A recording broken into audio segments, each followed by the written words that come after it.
Бәріңізге қайырлы күн. Бүгін сіздермен өте жұмсақ болып шығатын королевский пирогтың рецептісімен бөлісетін боламын. Ол үшін бізге қажетті ингредиенттер: 2 жұмыртқа, шым тұз, 120 грамм қант, бөлме температурасына еріп тұрған 50 грамм сары май, 120 грамм сүт, 250 грамм ұн және де 10 грамм қопсытқыш қажет болады. Біз ең алдымен ыдысымызға 2 жұмыртқамызды жарып салып аламыз және де үстіне шым тұз, қантымызды қосып, миксердің жай жылдамдығынан бастап салмамыз әппақ болып көпіргенше миксерлеп алатын боламыз.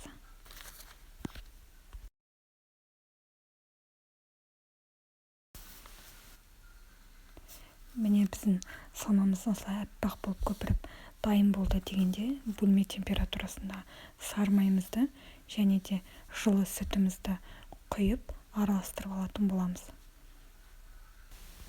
Содан соң біз келесі кезекте алдын ала електен өткізілген ұнымызға қопсытқышымызды салып араластырып, салмамызға аз-аздан сала отырып салмамызды араластырып дайындап алатын боламыз. Міне бізде осындай қоюлы массамыз дайын болып шығу керек. Содан соң біз қалдымызға массамызды құйып дайындап алатын боламыз. Содан соң біз келесі кезекте штрезель дайындап алу үшін қаламызға қарай ұн мен сары майды осылай қолымыздың көмегімен араластырып алатын боламыз. Содан кейін келесі кезекте біз кез келген ягодайды осылай бетіне салып шығатын боламыз.